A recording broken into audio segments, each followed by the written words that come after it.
Right on time Glasses off. for a nice cool evening to sit out on the porch and face the sun. It's like almost taking the gloves off. The 26th day of September it is already? Jeez. It's not September. It's not? No. The 13th day of October it is There you already? go. Yeah. Yeah, time flies, man. Second to second. Harvest is well underway, and we'll do some more of that rock and roll music like we did last night, where we talked about what they were doing with that. We have a couple of those around. Let's see. We'll do birthdays. We always do birthdays. And to tell you the truth, I can't remember what else we have planned for tonight.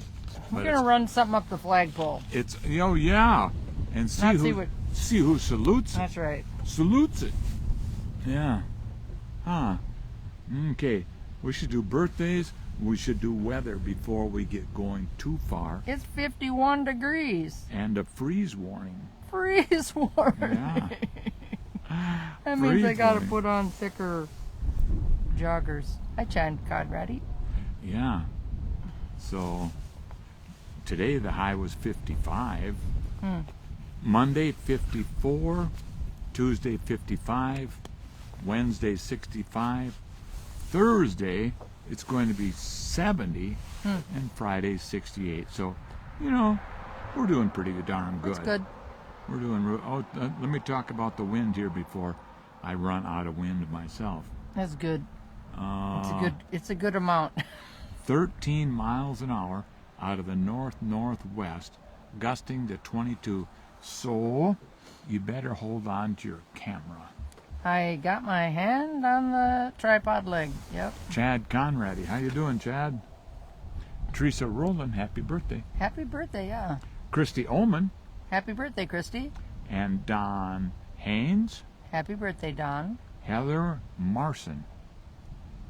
Happy birthday, Heather Marson? Yeah. Mason? Marson? Marson. Oh, okay, Marson. Okay. I'd say Marson. If it's what you say, that's what I'll say. I'll be a parrot over here. Hi, Lamar Whitmore. Lamar Whitmore, yay! You remember? And Brian Dahl. Oh, and Brian Dahl. Happy birthday, Brian Dahl. I've been looking for Lamar ever since he showed up a month or so ago. But he's back tonight. Okay. Yay! And Tammy Rouliard. He probably Hello. heard it's International Day for Disaster Risk Reduction. And it's Good Samaritan Day. Yep. And it's Silly Sayings Day. Silly Sayings Day. And happy birthday to the United States Navy. And Train Your Brain Day. And we're both now standing. Hang on to the tripod. Let's both now. Oh, you can't stand if you got to hold on to the tripod. But, let's just remain seated and sing Anchors Away. Let's say we did. Let's pretend we didn't say we didn't. No, what's that thing? Say we didn't, say we didn't. Brenda. Yes. Dun, dun, dun, dun. Dun, dun, dun, dun, dun. We have a new case on our hands. This time, it's not about chasing perfection or uncovering shady characters. This is something totally different. We're about to run something up the flagpole and see who salutes. Yeah, you can learn a lot by seeing who's willing to stand at attention. But the thing is, some folks are pretty good at pulling a Schultz. I see nothing. They salute anything if somebody's watching. Hi, Nan McGee. That's the problem, Jim. Too many people not along with your fingers over it, knowing what they are really saluting. We see it all the time, ideas thrown out there. People salute without question. It's time to track down the real reasons behind those raised hands. So, we run it up to the flagpole, and then what? Who's going to salute? Who's going to turn a blind eye? It's like you always say, pulling a Schultz only works for so long. Eventually, they've got to face the facts. Exactly. The salute is just a signal. It tells us who's really paying attention and who's just following along. And at Nonsing Tracking LLC, us, we're not in the business of blind loyalty. We're here to see who's pulling the strings. or pulling a Schultz. Pulling a Schultz. You know those folks who salute one thing in public but do the opposite when there's no one looking? We've got to dig deeper and find out what's behind this flagpole scenario. That's right. People talk about loyalty, about standing for something, but we've seen it before. Half the time they don't even know what they're saluting. They're just following the crowd, pretending they see nothing, hear nothing. Well, we're here to keep you folks honest, so let's run it up the flagpole and see who salutes, and when we do, we'll know who's genuine and who's pulling a Sergeant Schultz. And it's more about keeping ourselves honest. There's so much stuff out there. I gotta fact check everything, because some stuff could be true, and I'm like, oh no, if that's true, I'm like, we're up shit creek without a paddle. You know, I got the it's coming around the corner here pretty hard. So that's really got me down the fact checking line. And oh wait, I did that one. You were supposed to do that one. I was supposed to do that one? Yeah, and then you went off on your cursing, so... Then I start cursing. And the ones who stay silent, that's where the real work begins. No salute means no blind allegiance, but it also means we've got to dig into why. Maybe they're dodging the truth, or maybe they're the ones asking for the right questions. Either way, we track it down. We don't salute without reason, and we don't let anyone off the hook when it comes to dodging accountability. Time to get to the bottom of this one. Agreed, because around here, the one thing that flies is the truth. Run it up the flagpole, see who salutes. And then find out why. Case closed? Case closed. Is it? And so, no Schultz is getting past us this time. And if there's some people out there who don't know Hogan's Heroes. Yeah, that's an old show. Sergeant Schultz was a character. Yeah, I got a kick out of it. He just always turned a blind eye to their antics. But you know what I found out? That show was scripted. And like ours? Just like ours. So there's Tammy Rouliard is watching. Hi, Tammy. And I got to start at the top. Chad Conrady, Lamar Whitmer, watching from Greenville, Tennessee, serving in disaster relief. Oh, good for you, Lamar. Yeah. Nan McGee, Jill Hansen from Browns Valley, Shirley McFarland, hi you guys, love you pickles. And Gloria Sickmiller and Brian Egger. Happy Sunday Fun Day! Sunday Fun Day! Yay. Oh, Lamar, down there working the flood, huh? The disaster, yeah. Goodness, in, what he said, Tennessee? Yeah. Yeah, man, what a frightening. Well, yeah. Greenville, Tennessee. Holy smokes, yeah. And I can't tell you the name of Lamar's church, but it's here in Watertown. It's across from the post office. Oh, that one. And I've known it in the past, but I can't remember it these days. Sure. Yeah. The phrase "buku bucks." Have you ever heard that? Sure. Sure. I think I've owned a couple of buku bucks. I think I've had my pocket so full of buku bucks I could barely even I think it was interfering with my silhouette. Does County Fair Foods accept buku bucks? And that's B-U-K-O-O, not B-O-O. Buku bucks. I just thought, I'm rich. I got buku bucks in my pocket, in my purse. I wonder who you picked that up from. What? Buku. I don't know. Yeah. It came pretty mainstream there, right at the end of the war. Hi, Karen Blacker-Clickus. Yeah. Hi, Karen. The phrase buku bucks is Americanized version of a French term beaucoup.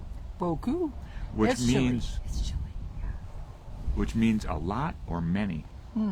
During the Vietnam War, American soldiers often adopted French words from the Vietnamese because the French went over there just before we went over. They got their fingers burnt and left. That's how we ended up there.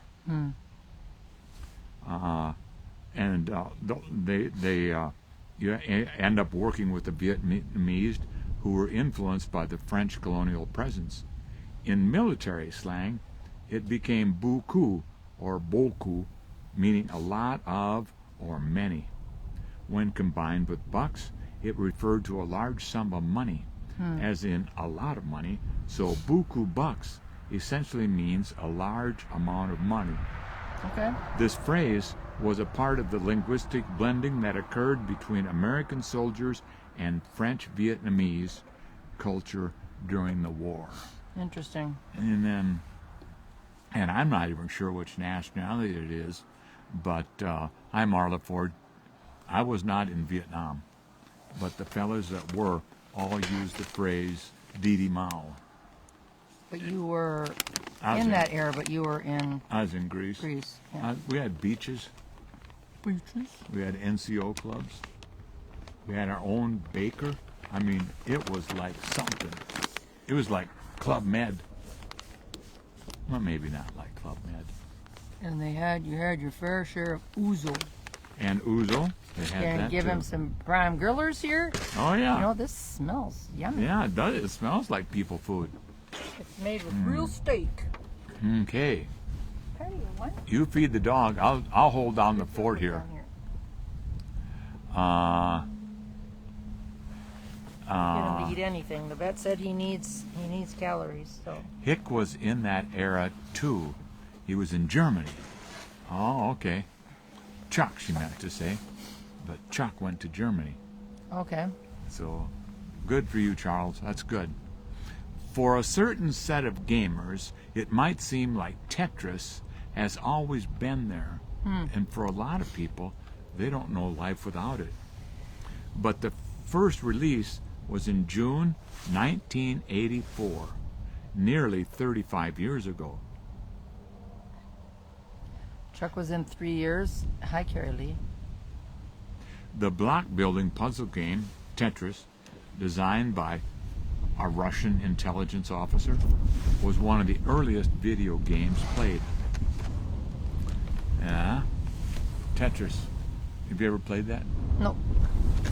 We had it on a little handheld thing, and when the kids got that, they thought they had it made.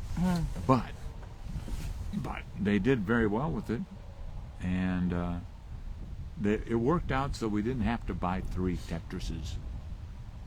They were just that good at kids. Fun. We never had to wrestle with them, or anything like that. But I think we wrestled on other things. Hi, Laverne Lee. Alex Trebek, Jeopardy. Yeah. Did you like him? I don't know. I thought I don't know. I was kind of neutral Pick to a him. number. Pick a vowel. I Yeah. can't remember what it was. Oh yeah. Oh no, Jeopardy. Then he would Spin the give- wheel. I don't know which No. one it was. He would give you an answer, and you had to give him the question. Oh. What? And so Hi there. that was Jeopardy. And you had to write down your bet, and you had to write down your answer, and then everybody would hold them up one at a time. And then as your money went up and you got into the betting rounds, you had to bet. You could bet it all, or you could bet 0. But you had to tell people. It was a good game. So, Alex Trebek, his first answer came in 1964. His MC proved to be the most popular and enduring. There were MCs before him, but when he got the job, he held on to it. It was in 1984 that Trebek first moved behind the podium, beginning a record-breaking run as that game show host, or any game show host. Fun. Yeah, that's kind of cool. I don't even know what this next story is you're going to read. I'm just reading the Satanic Panic said it, and I'm like, what? I need to fact check some of this stuff. If you think the news is crazy these days, Oh, imagine cracking open the newspaper in 1984 and reading that several preschool teachers were engaged in ritualistic satanic child abuse, which included everything, they say, from flying in the air to drilling holes in kids' heads. oh, for Pete's sake. So this junk that's in the air now, that's nothing That's new. kind of not comparing to that kind of crap. These were among the accusations that came up during the trial of several teachers at the McMartin Preschool in Manhattan Beach, California. and their associates. No convictions were made, and all charges were eventually dropped. But they tortured them for 6 years. That trial went on and on and They on. tortured the teachers? Yeah, I mean, But who even put the allegations in against the teachers? yeah. Yeah. And teachers and a lot of other people got caught up into it, too. A lot of sensational allegations exposed the whole satanic panic as little more than collective hysteria with no basis in reality. What school was it? I'm trying to run it in this other fact checker that doesn't use as many fact checkers. This is a free one. I have one that I pay for. I'll find it here again for you. The school is what? The school? McMartin Preschool? Oh, Manhattan Beach, California. Yeah, McMartin Preschool in Manhattan Beach.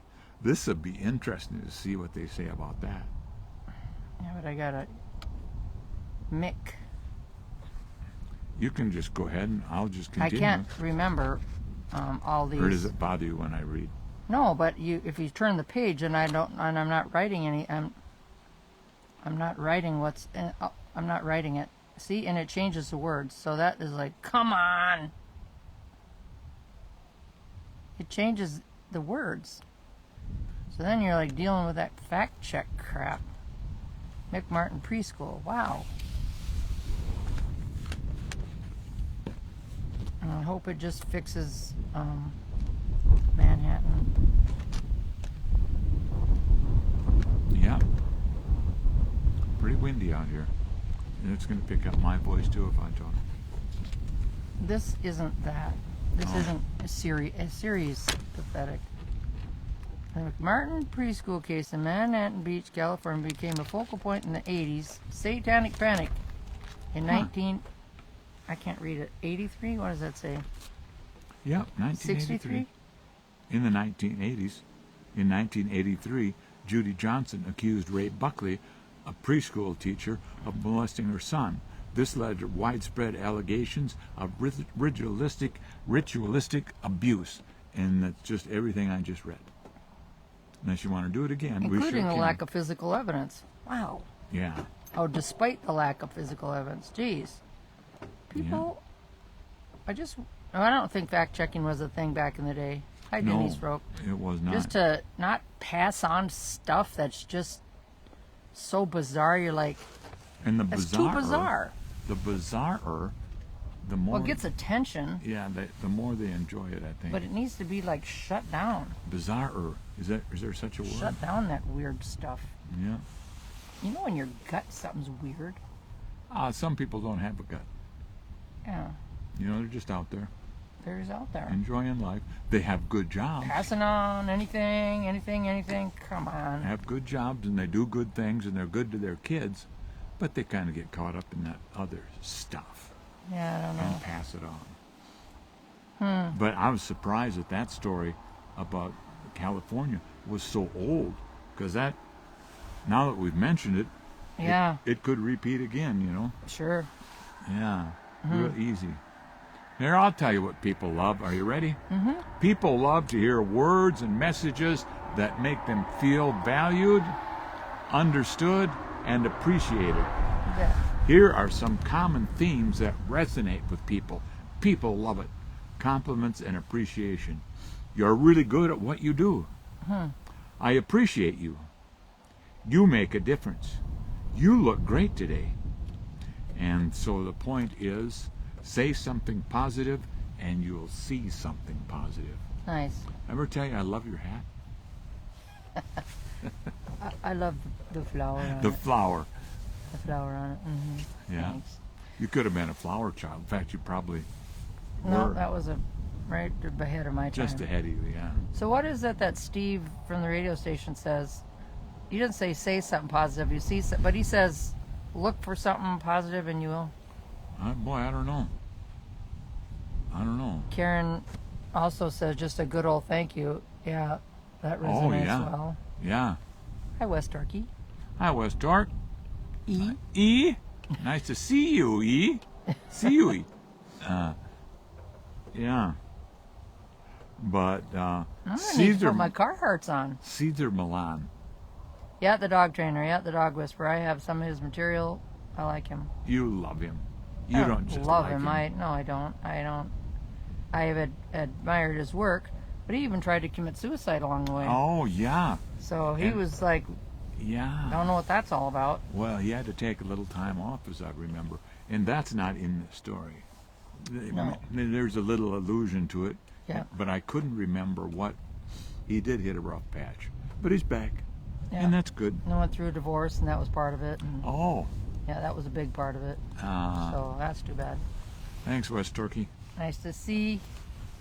Oh, look, you put eyes in there. Nice to see you. Okay, Cesar Millan, the famous dog whisperer, is still working with dogs. Yeah. He continues to offer training programs, consultation, and other dog-related services through his website and various platforms.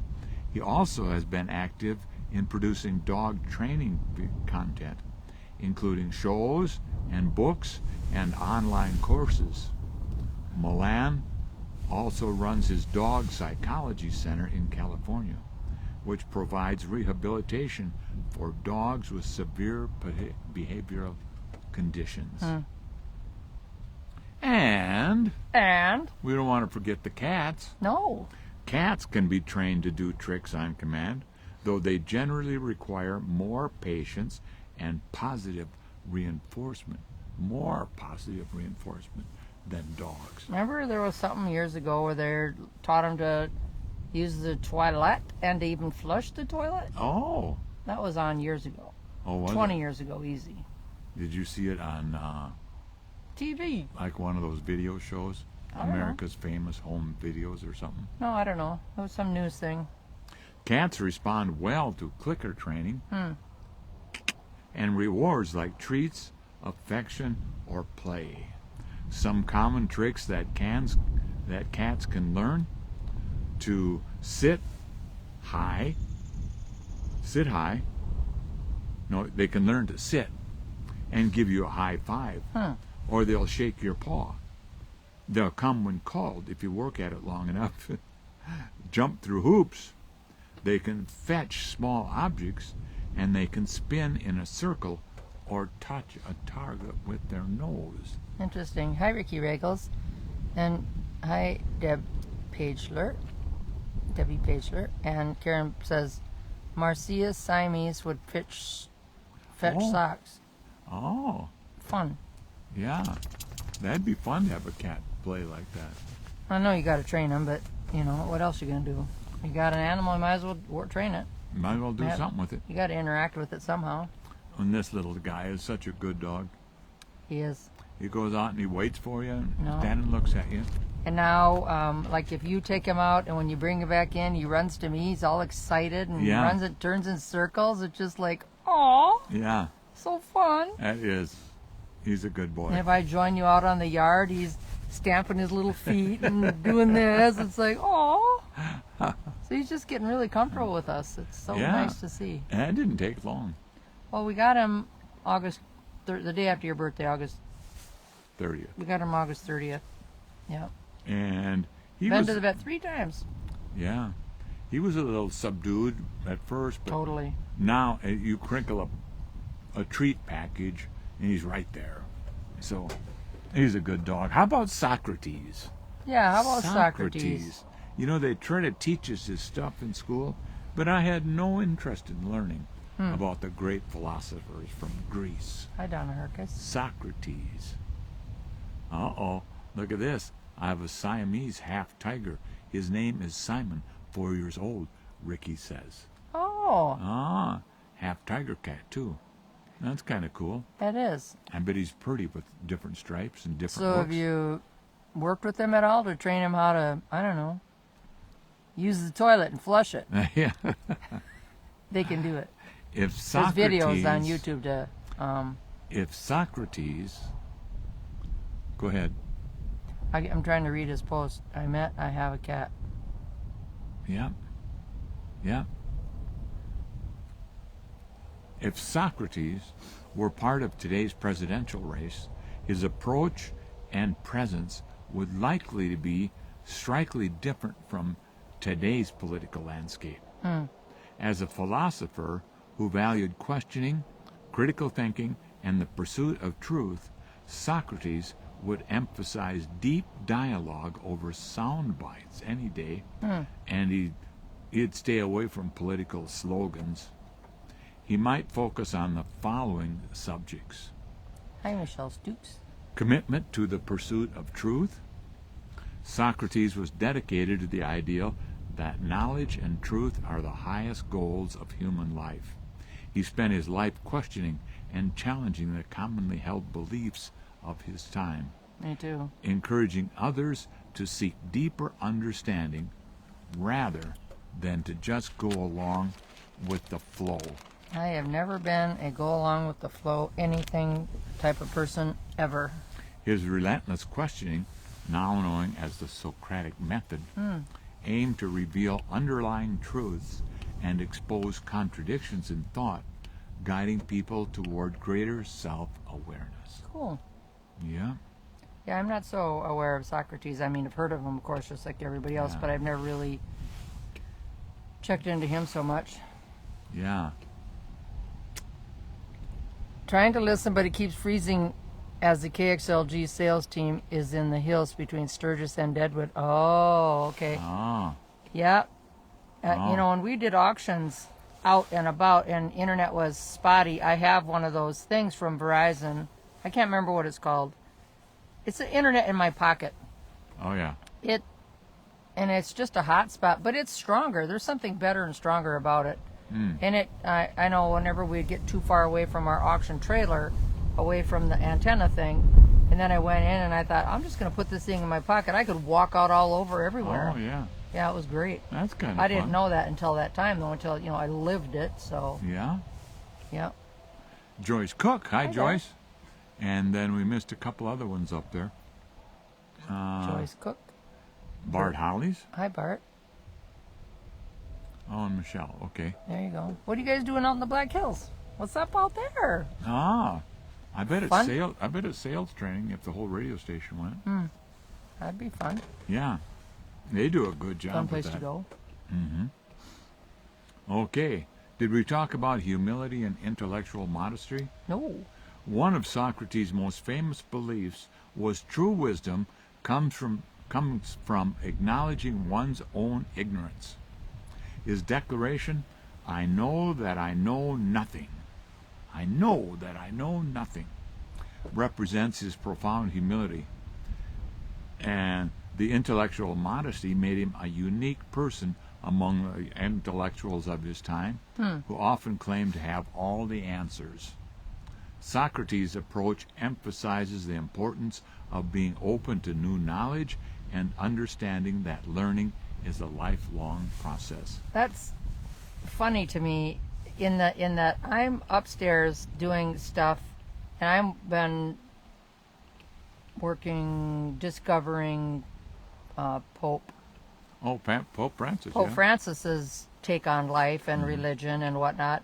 And you're downstairs. You printed this off. This has been in here for a while. Yeah. We just didn't get to it. And I did the thing on, but Pope Francis is like, today his theme was humility Oh. that we read this morning. Michelle and the crew are going to the broadcaster conference. Annual broadcaster conference. Oh, good. Fun. You got a good leader out there, kid.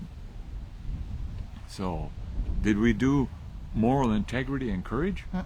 Oh, Socrates was unwavering in his commitment to living a virtuous life, even when it meant facing persecution.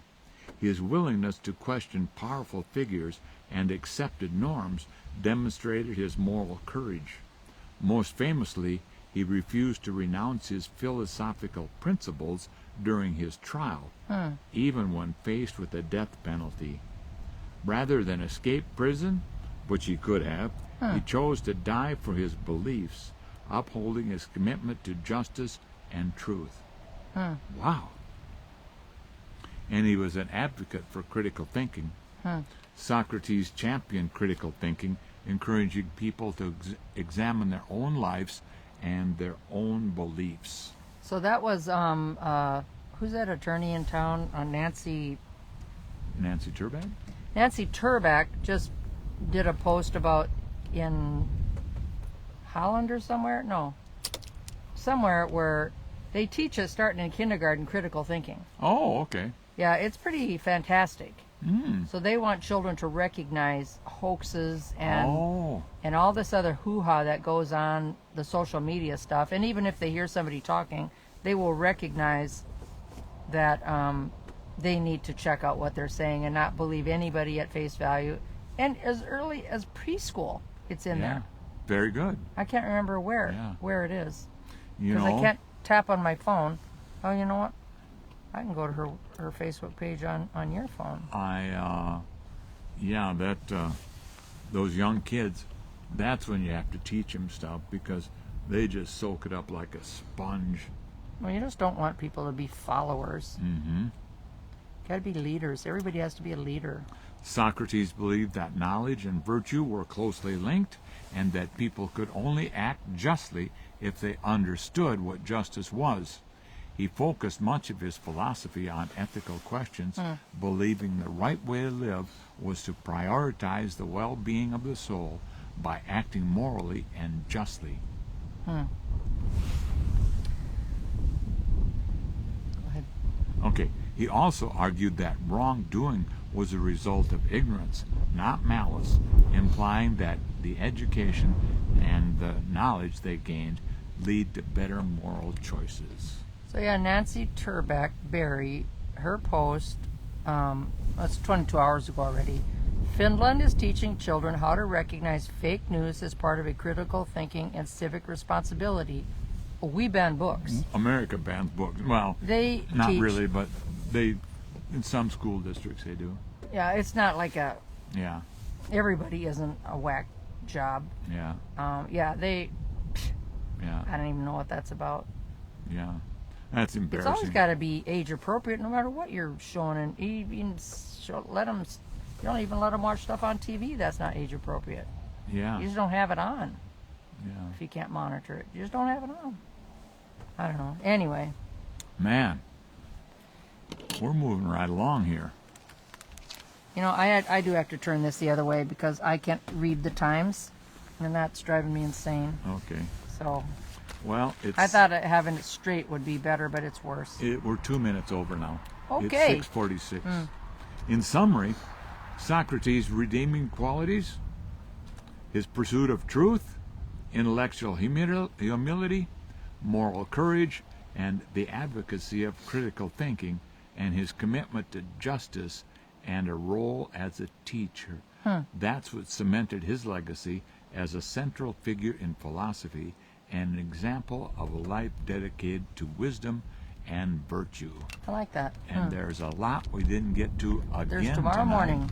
And there's tomorrow morning. And there's a freeze warning going on tonight, so. Oh, we didn't leave that much out.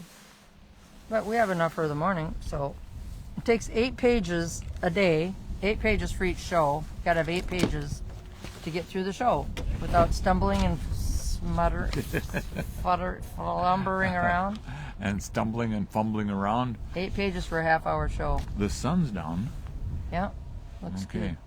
Well, that was fun. Did you see Brian Akers' post about it Something. looked like a tornado, and where it came down, and then the rainbow started. Oh, no, I didn't see that. That was crazy. Yeah. I'm like, you were just like, what did I see? And you go, you rub your eyeglasses off. Hi, Don Coleman Trivett.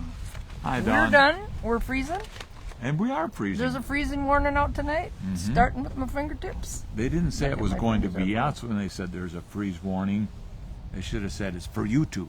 No. Oh, yes, this is for your fingers. 83% moon, but we're not going to see it tonight, are we? I don't know, but I know it's more east every night. It's more Yeah. east. Boy. We can't see all the way east from here. It really travels east too, doesn't it? It's Okay, crazy. so tomorrow morning, sunrise is at 7:43, and you know we're out here when the app says what time sunrise and sunset is. Oh, that's dark. Have fun, you lovebirds. This is Aw. for healing Jim's brain, but also mine too. I vote for moving inside. Well, we're not. This is to heal Jim's brain. And then I decided, oh, my brain is like a little as well. So you have to be outside twice a day, morning at sunrise and at sunset. And you take your glasses off at sunrise. And if it's real sunshiny, you only need to be there 4 minutes. Otherwise, you got to be there a half hour. So we just decided to go with the half hour. Yeah. And at night, yeah, it's a half hour too. So. Old Doug Block, he says, I vote for moving inside. Yep. It'd be nice if we could have the show inside. We wouldn't have to deal with issues with outdoor equipment, and that's a whole nother. Man, it took us a long time to, and it still malfunctions. Yeah. I do have a special case on here. I'm supposed to protect my phone in extreme hot and cold, but before I got this case from Apple, and you have to order it right from Apple. The other case, my phone shut off in the winter. Yes. We were talking away, and the phone just went black Oh. screen. Yeah. Yeah. So, okay, thanks for joining us, you guys. We appreciate it. I think we're getting a message from the neighbors over there. See that yellow flashing light? Oh. S, S, Oh, yeah. S, S, S. Somebody's is what they're saying. blinkers are on. Yeah.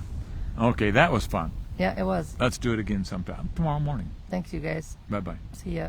I think we got to get closer together somehow. You think? Mm-hmm. It's very chilly for sure. Karen says night-night. Night.